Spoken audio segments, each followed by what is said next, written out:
semua, perkenalkan nama saya Ayu Listera Burbangun dengan NIM 2513041055. Pada kesempatan kali ini, kita akan membahas tentang daun.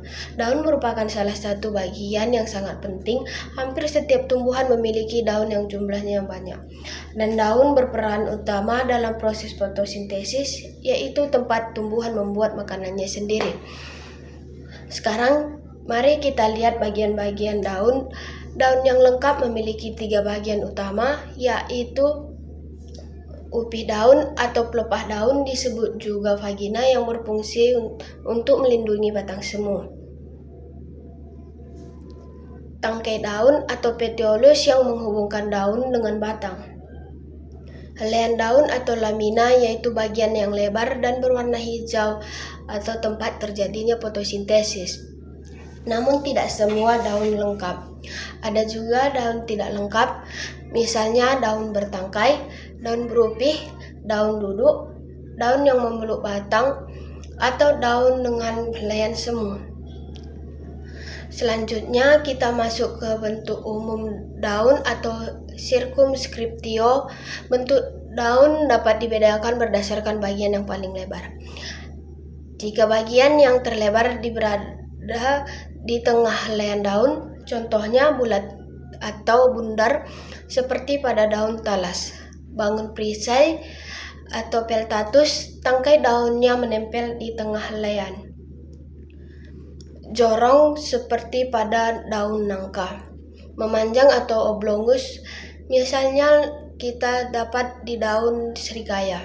Bangun lansat bisa kita lihat seperti daun Kamboja. Jika bagian terlebar ada di bawah tengah helaian daun, contohnya bulat telur seperti pada daun kembang sepatu. Segitiga misalnya pada daun air mata pengantin. Sekarang kita bahas ujung daun atau apex. Ujung daun bisa bermacam-macam bentuknya, seperti runcing atau acutus. Ujungnya membentuk sudut lancip.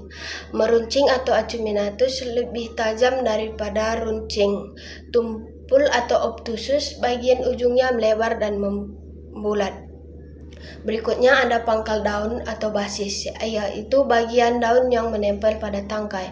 Bentuknya bisa runcing daun Kamboja, meruncing, tumpul, dan kita lanjut ke susunan tulang daun atau nervatio. Daun memiliki jaringan tulang yang berfungsi menyalurkan air dan zat makanan. Ada 2 susunan utama, yaitu bertulang menyirip atau pendinervis seperti sirip ikan, contohnya pada daun mangga.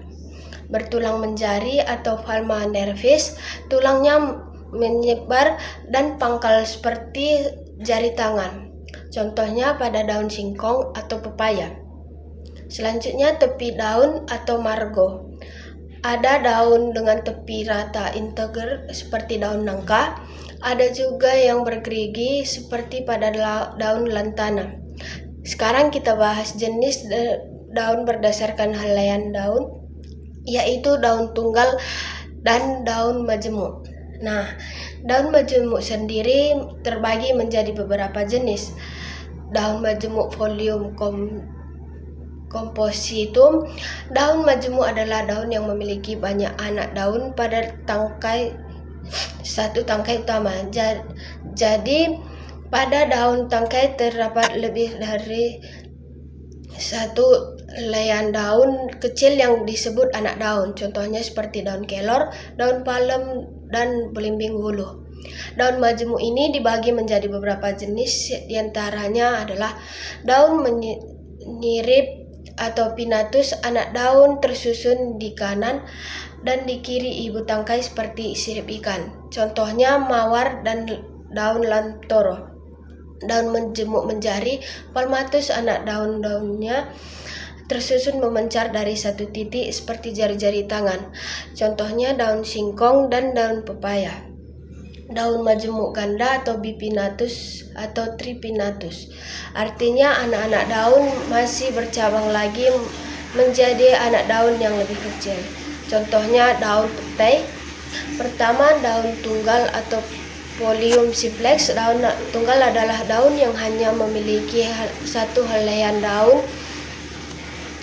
Artinya pada satu tangkai hanya terdapat satu lembar daun utuh. Contohnya seperti daun mangga, daun jambu, dan daun pucuk merah. Demikian pembahasan mengenai daun. Mulai dari bagian-bagian, bentuk, hingga jenis-jenisnya, kita dapat memahami bahwa daun memiliki fungsi yang sangat penting bagi kehidupan tumbuhan. Semoga penjelasan ini dapat menambah pengetahuan kita mengenai keanekaragaman tumbuhan. Terima kasih atas perhatiannya dan waktunya.